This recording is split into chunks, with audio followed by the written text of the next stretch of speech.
From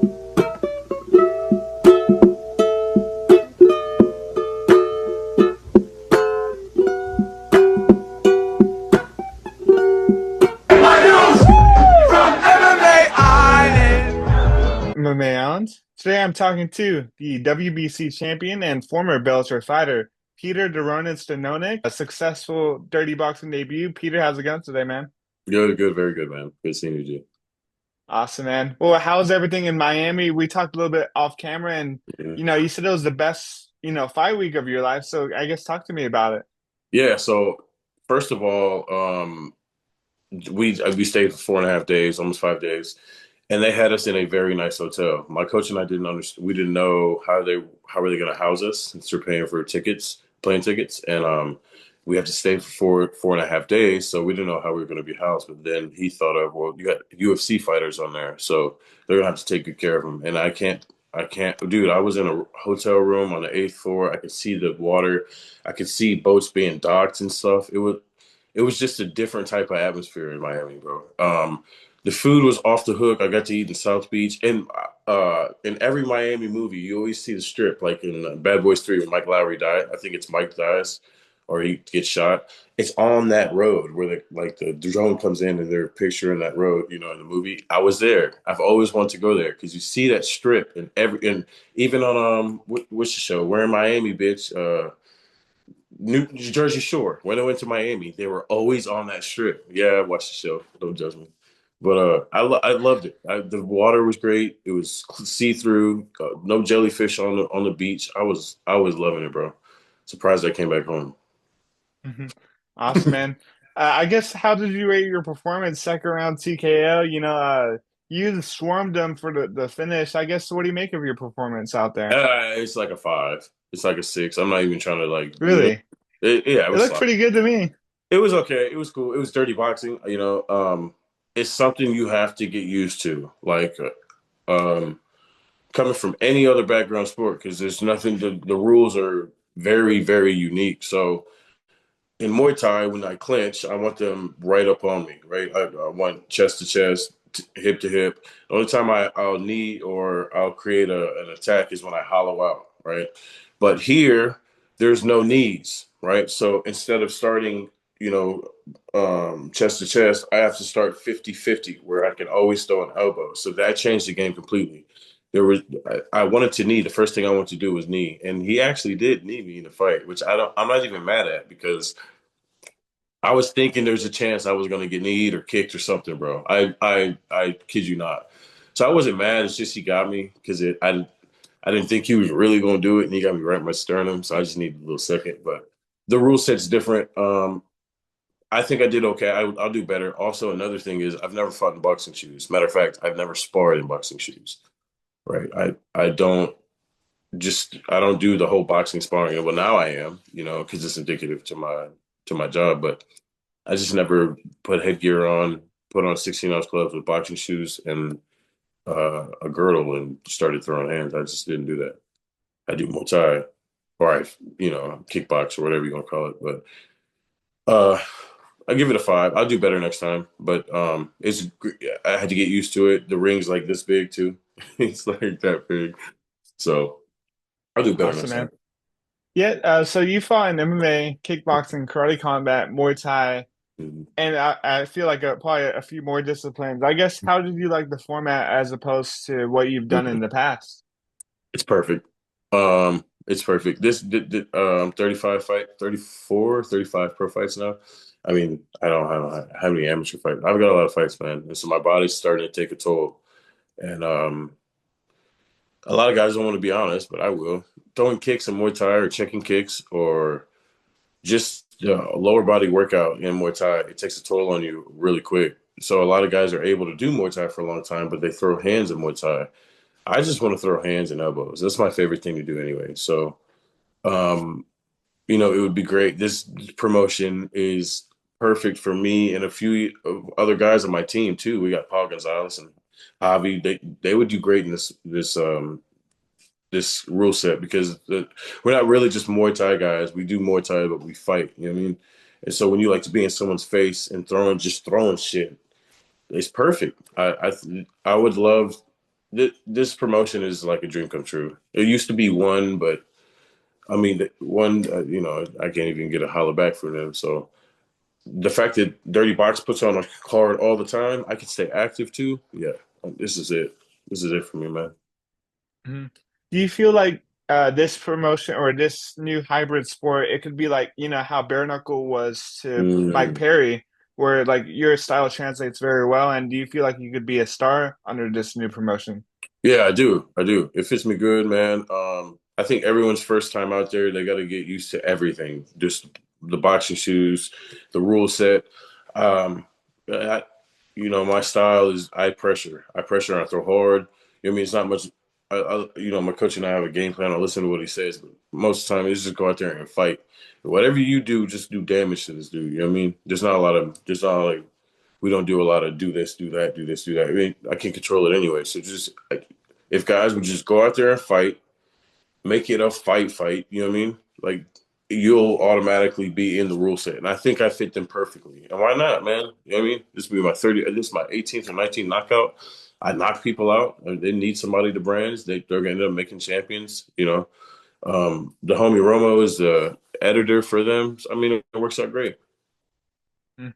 You've paid your dues in combat sports. I mean, you've fought, some really good names in this sport, Raymond Daniels, Derek Campos. I mean, the list goes on of fighters that you faced. Yes, At sir. this stage of your career, are you wanting former UFC fighters, some more marquee names as your next opponent as you, I guess, progress at this I stage? would, yeah, that would be awesome. Because I mean, the bigger the name, the bigger the change. You know what I mean? And as of now, man, I've done my due diligence, like you said, and I appreciate you. I appreciate those words, man.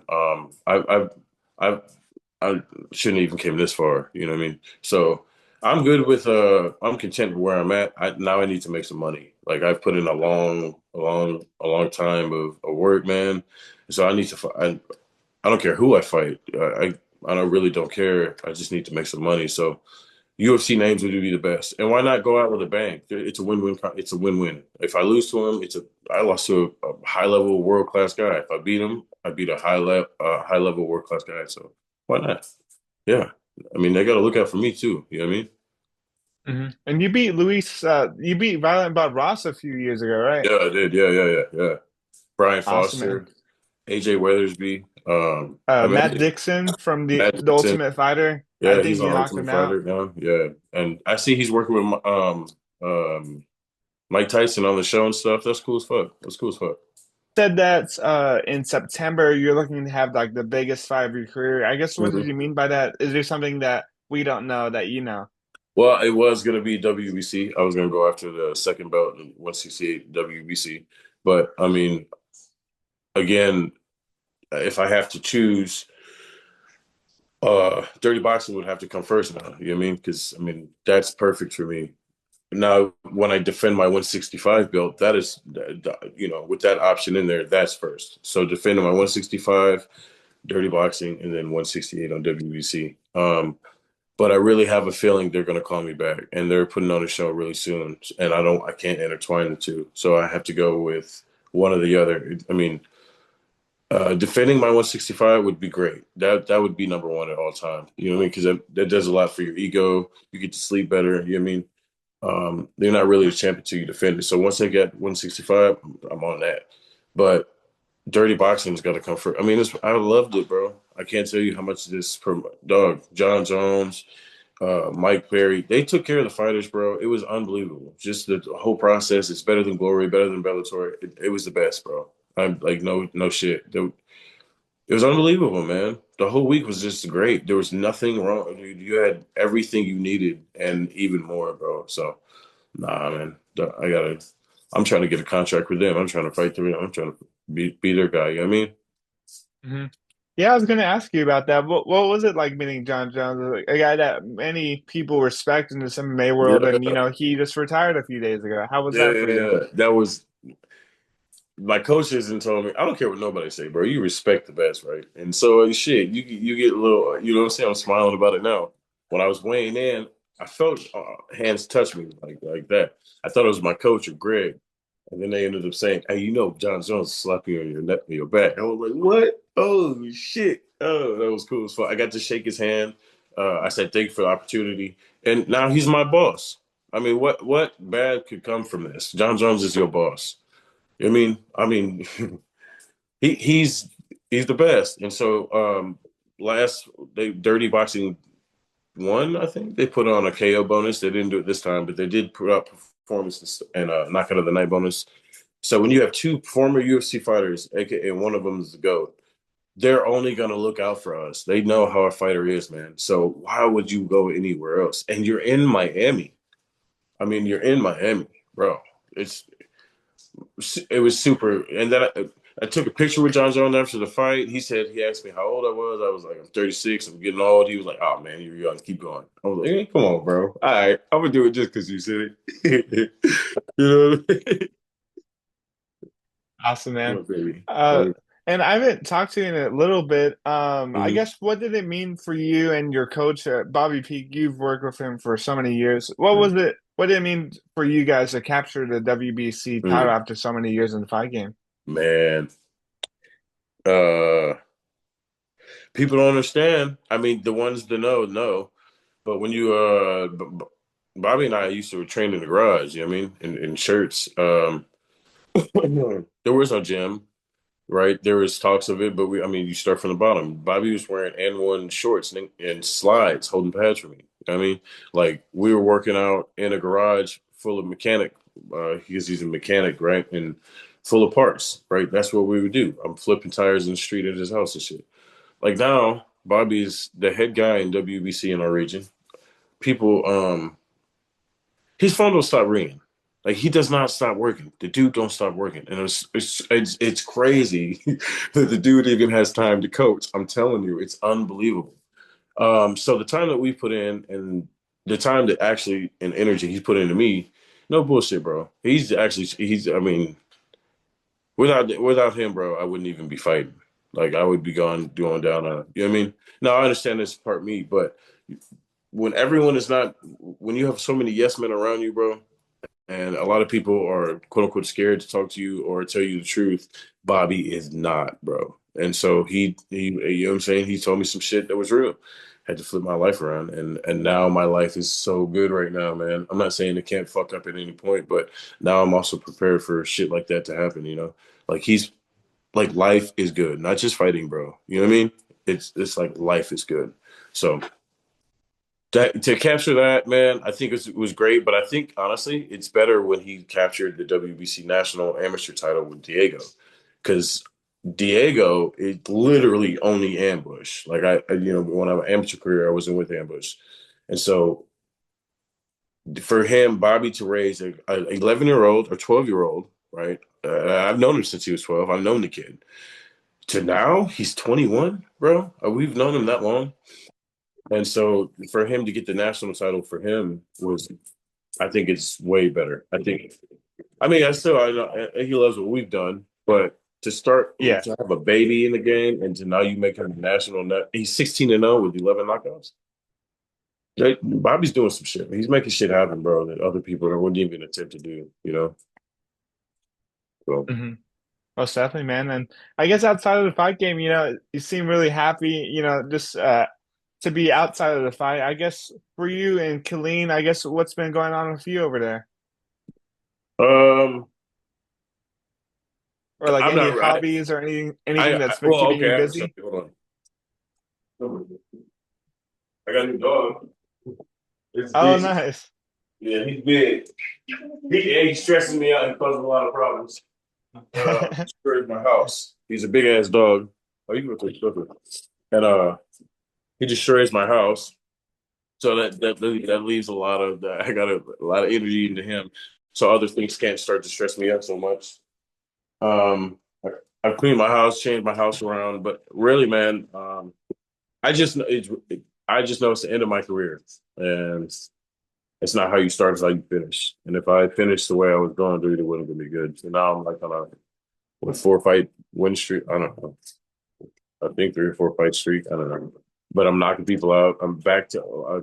I just don't have to do this because it's a paycheck. I love it now. I'm fell back in love with it. You know what I mean? So I'm super ready. I'm lifting a lot of weights. I'm stronger. Um, take care of my body the best way I can. So everything's good. I just want to fight. I just want to fight as often as I possibly can. And a dirty boxing's going to do that. You know what I mean? For sure. And I guess as you're enjoying the journey, I guess is there anything that you want to check off the bucket list before you retire? Um, Coach ain't gonna like that I say this, but I think I'm gonna try to do another MMA fight before I'm done. Before I'm done, I don't know when. Nice. Um, Bare knuckle would be nice at the end of my career. Maybe go out with a bang with bare knuckle, see what they do, because I know the damage that you take in bare knuckle. I wouldn't be able to do my privates and personal lessons and train like I want to. So uh, probably those two, or be the champ of dirty boxing. Let them once they start setting up belts and stuff. I want to add to the collection. I got 6 or 7. I like to end with my real goal is to end with 30 knockouts. I want as a pro, I want to knock out 30 people. So Wow. it'd be 11 more knockouts. So at least 11 more fights. I can do it. That's awesome, man. That's Yeah, a great goal to have, thank and you. I just want to thank you again for the time. You're I welcome, guess bro. is there anything that you want to say to the fans out there watching that have supported you throughout your career? I appreciate y'all support. Without y'all, I wouldn't be doing this. Without my sponsors, I wouldn't be able to make it. So I want to thank y'all, thank my team at Ambush, thank my coach, thank my dad.